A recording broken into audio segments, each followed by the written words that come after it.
राजाने अग्निहोत्राबद्दल प्रश्न विचारला आणि याज्ञवल्क्याने अग्निहोत्राच्या सूक्ष्म अतिसूक्ष्म अंगावर सुद्धा विवेचन केले.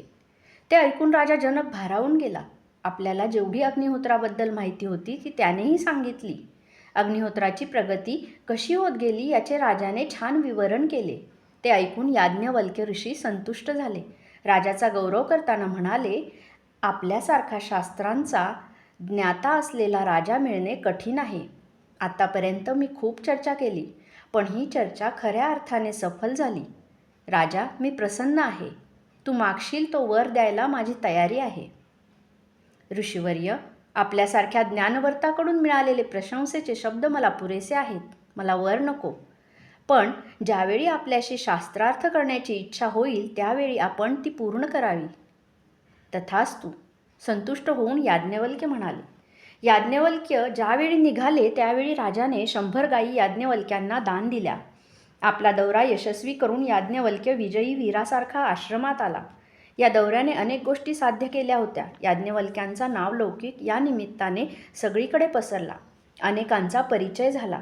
शिष्यवर्ग मोठ्या संख्येने मिळाला आणि महत्त्वाचे म्हणजे जनक राजासारखा एक सरदय राजा मिळाला.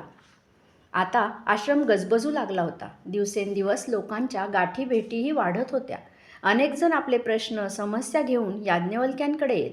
ज्ञानवंत म्हणून याज्ञवल्क्यांची कीर्ती सगळीकडे पसरली होती.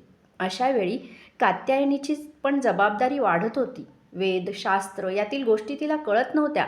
आश्रमात होणाऱ्या चर्चांना ती उपस्थित राहत नव्हती, पण सगळ्या आश्रमाचा कारभार तिच्या हाती होता.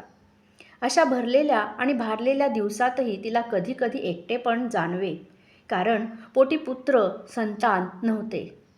पण तीही इच्छा लवकरच पूर्ण झाली. तिच्या पोटी एक गोंडस पुत्र जन्माला आला. कात्यायनी नावावरून त्याचे नाव कात्यायन ठेवण्यात आले. याज्ञवल्क्यांचा आश्रम आता चांगलाच भरभराटीला आला होता. त्यांची कीर्ती सगळीकडे पसरली होती. ज्ञानी विद्वान म्हणून समाजाने मान्यता दिली.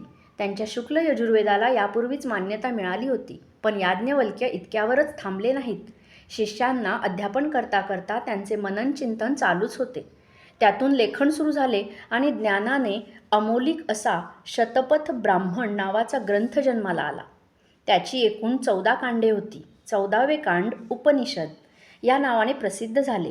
14ही कांड त्यांनी आपल्या शिष्यांना विभागून दिले. त्याचेही अध्ययन सुरू झाले. शुक्ल यजुर्वेदाचे त्यांनी 2 भाग केले. कज्व आणि माध्यंदिन अशा 2 परंपरा सुरू केल्या. या दोन्ही परंपरांना अनेक शिष्य लाभले.